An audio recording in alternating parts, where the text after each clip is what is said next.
किसी का गला रेत दिया गया तो कहीं छाती काट दी गई, कई को गोलियों से भून दिया गया। आधी रात को खूनी खेल। बिहार के महाकांड में आज हम बात करेंगे एक और नरसंहार की। बिहार का चुनाव नजदीक है और पुराने मामलों को लेकर खूब सारी सियासत बिहार की जमीन पर दिखाई पड़ रही है। लाजमी भी है क्योंकि बिहार चुनाव के लिहाज से बहुत ज़्यादा एक्टिव रहता है, बहुत ज़्यादा सक्रिय रहता है। इसलिए भी इस तरह के मामले चुनाव के पहले खूब सुर्खियां बटोरते हैं। हम बात कर रहे हैं बतन बीघा में 1 दिसंबर 1997 की वो दहशत वाली रात जिसका जिक्र पूरे देश में हुआ। वजह थी मगध प्रमंडल के जिले जहानाबाद में 2 गांव में लक्ष्मणपुर बाथे में हुआ नरसंहार, जिसमें 58 लोगों की जान चली गई। ये घटना कितनी निर्मम थी इसका अंदाजा आप इस बात से लगाइए कि हत्यारों ने आधी रात को गहरी नींद में सोए लोगों को मौत के घाट उतार दिया। इस घटना में कातिलों ने महिलाओं और बच्चों तक को नहीं छोड़ा था। इसे बिहार के बड़े नरसंहारों में से एक माना जाता है। हालांकि 2013 में जब पटना हाईकोर्ट ने इस पूरे मामले में फैसला दिया तो इस पूरे मामले में कोई दोषी मिला ही नहीं। पूरा केस ऐसा था जैसे नरसंहार तो हुआ लेकिन पकड़े गए आरोपी ने उसे अंजाम नहीं दिया था। आप समझिए किस तरह का ये नरसंहार था जिसमें आरोपी पकड़े ही नहीं गए, सजा ही नहीं हुई। बिहार में 1970 के मध्य तक मजदूरों ने जमींदारों और जमीन पर कब्जा करने वालों के खिलाफ आवाज बुलंद करनी शुरू कर दी थी। इसी के चलते एक खूनी संघर्ष की शुरुआत हुई। इसी कड़ी में ये नरसंहार भी हुआ।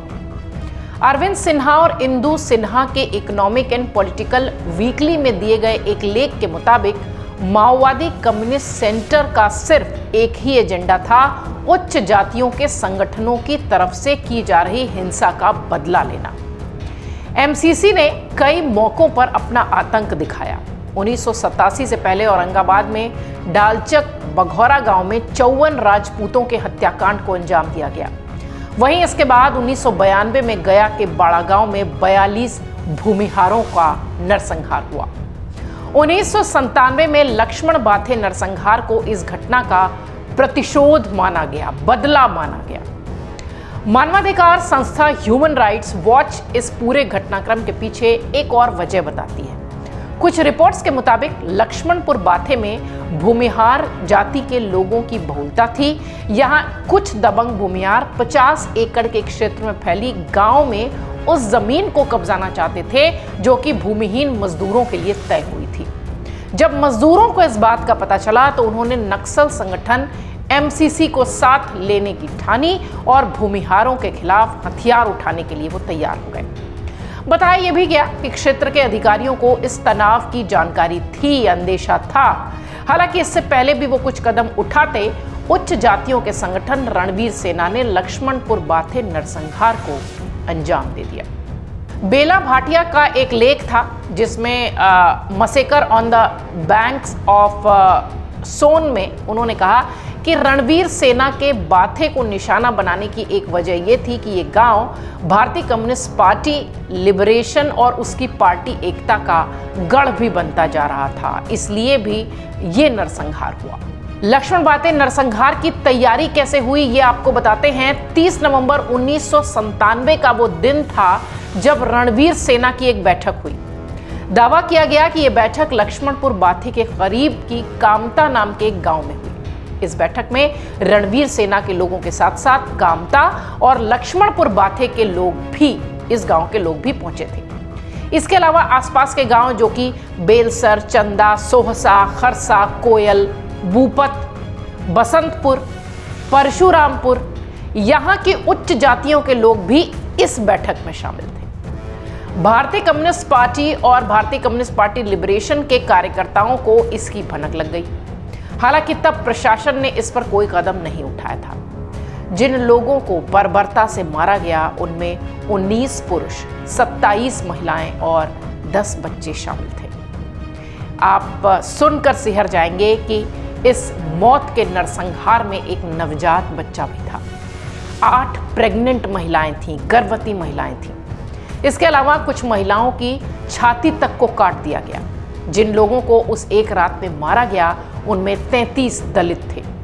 वहीं कुछ अति पिछड़ा वर्ग के लोग भी बताए गए। इस नरसंहार में कुछ पिछड़ी जाति से आने वाले कोयरी भी इस हत्याकांड का शिकार हुए। दिल दहला देने वाला यह हत्याकांड बिहार में सुर्खियों में आया।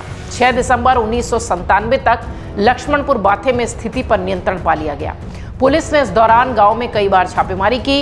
इस मामले में 5 संदिग्धों को गिरफ्तार भी किया गया था, जिनमें 4 लोग राजपूत जाति के थे, जबकि एक व्यक्ति बलेश्वर सिंह भूमिहार थे।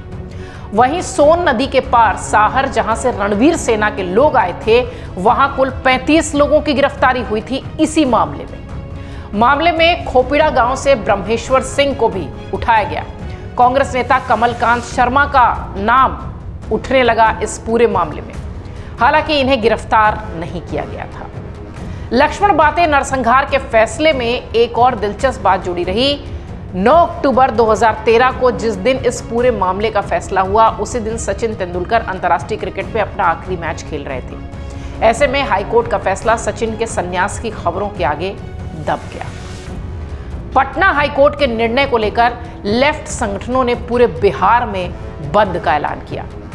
वाम दलों का आरोप था कि लक्ष्मणपुर बाथे में जो फैसला आया है उससे ये संकेत जाता है कि उस दिन गांव में लोग तो मारे गए, लेकिन उन्हें मारने वाला कोई नहीं था। बिहार चुनाव नजदीक है और उससे पहले इस तरह के हत्याकांड, इस तरह के नरसंहार एक बार फिर बिहार में चर्चा का विषय है। इस तरह के नरसंहार को, इस तरह के महाकांड को चुनावों से पहले खासतौर पर सरकारों को घेरने के लिए उठाया जाता है, और इसी कड़ी में लक्ष्मणपुर बाथे का ये नरसंहार एक बार फिर चर्चा में है।